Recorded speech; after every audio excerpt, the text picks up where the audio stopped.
我连续喝几年，已经3年没有感冒了。简单又养生的润肺茶，肠胃功能好的人饭后再喝，不要空腹饮用哦。平常喝保养，身体健康免看医生。自家种植的柠檬叶，剪一些枝叶下来，还会继续长叶子。这一次我剪了一大盆，在枝叶旁边就有攀爬一些藤蔓的植物，就是鸡屎藤啦。说来很神奇，在种植柠檬树的时候，旁边没有其他的植物，鸡屎藤是被鸟类叼来的种子，攀附在柠檬树上成长。这个藤蔓植物对止咳化痰有神效，仔细看就有咯。采摘了一大堆鸡屎藤，它的叶片可以炒蛋，藤蔓晾干可以煮水喝。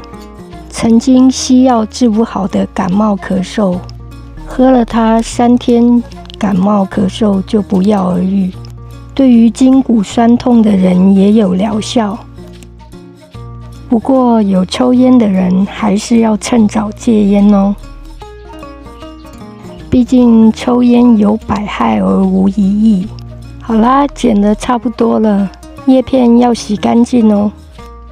Let's go！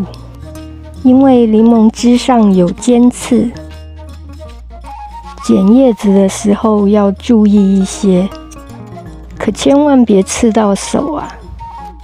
就这样剪完它，叶片全部摊开，放在阴凉处风干，就是俗称的生茶。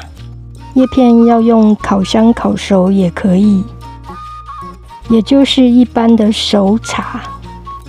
喝起来有点回甘，也有一点点类似柠檬皮的苦味。整理好叶片就可以擦干，需要风干1-2个星期。拿出电水壶或锅子，加1000cc 的水。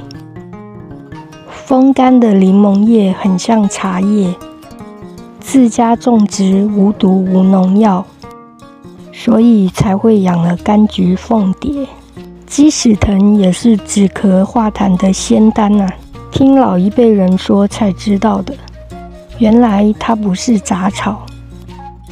凡是久咳不愈的人，或是烟枪族要喝它清肺，把风干的柠檬叶倒入瓶中，差不多1小碗的分量就可以咯。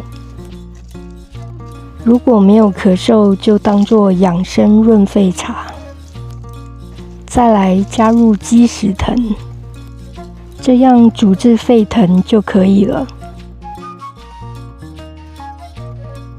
喝它当作保健，就远离吃药看病了。有空可以煮润肺养生茶，让医生远离你咯。感谢你的订阅哦。平安、健康、快乐就是最大的财富。